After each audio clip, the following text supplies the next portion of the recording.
I am not moving on. More importantly, the American people are not moving on. They're not going to forget. They have yet to come clean in their 4-year debacle, and I'm fed up with it, and it angers me they're trying to make money off it. Joining us now, the host of the Hugh Hewitt Show and a Fox News contributor. Thrilled to have him in the family, Hugh Hewitt. Hugh, what's your reaction to Brian, what we are experiencing this week with the Democrats? I got to tell you, I am somewhat surprised that Ro Khanna came on that little clip, because that's the one serious Democrat who's had it right. We should admit that we screwed up and that we participated in a cover-up, and we should tell people we participated in a cover-up. I think there are some smart Democrats, people like Chris Coons, Amy Klobuchar, Jared Polis.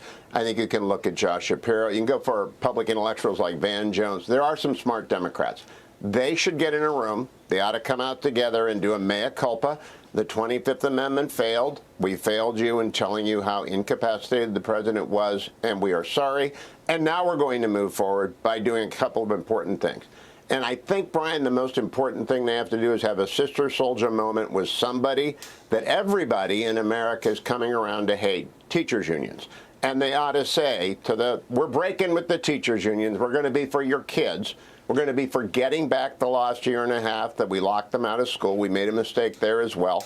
We're going to push them out of the party, and we're going to move not to the center. That's asking too much. But we're going to go back to being liberals, not leftists. And I really hope it works, Brian, because if it doesn't, we're going to be stuck with an AOC-led Democratic Party in 2028 that will lead to a disaster for the Democratic Party. And the country has actually benefited by two parties that work. Exactly. But they have to have one party that's for the country. And I cannot get out of my head the Russia hoax. And I cannot get out of my head the laptop that they told us wasn't real. And how dare we play into the Russian disinformation.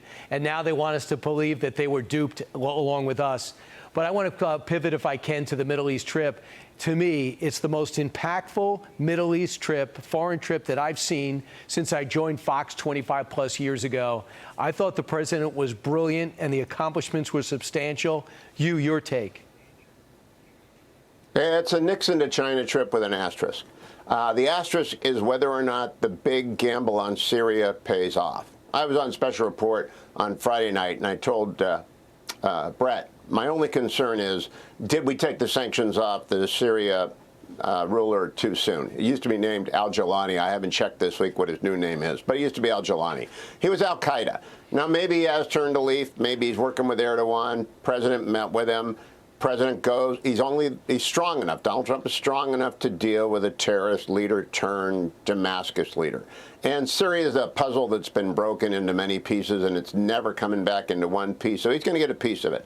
So that's the big gamble. Other than that, though, it's an A+, especially the UAE deal. $1.4 trillion you mentioned. That's not phantom. When the UAE says they're going to do something, they're going to do something. People forget Biden blew up our relationship with the UAE at the beginning of the Biden term, or Jake Sullivan or Tony Blinken did.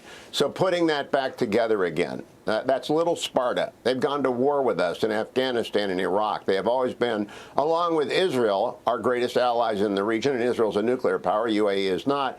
And I think they're helping facilitate the MBS reconciliation. I'm very pleased with the trip.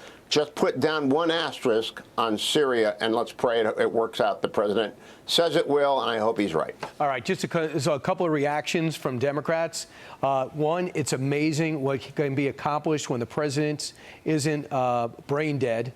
That, according to a senior congressional Democrat. Another, a Blinken brain dead, by the way. I'm the first person to say I do not agree with President Trump's policies, especially some foreign. But when it comes to showing up and showing strength and power, I think his team is doing a really good job. I'm heartened by that because he's overseas trying to do things for the country, and I think it was noticed. Just final thought, you? That it matches his three great speeches from the first Trump term. One was in Riyadh, one was in Poland, one was in Normandy. This set the bar for Trump 2.0 very high. Kudos to him and to his entire team. Yeah, and now we're going to focus on Iran and the Iran deal next. I hope we get that right. Hugh Hewitt, I'll have you back. So glad you're on Fox now full time, and we're paying your dental and all your health insurance. Hugh, thank you. Thank you, Brian. Hey, Sean Hannity here. Hey, click here to subscribe to Fox News YouTube page and catch our hottest interviews and most compelling analysis. You will not get it anywhere else.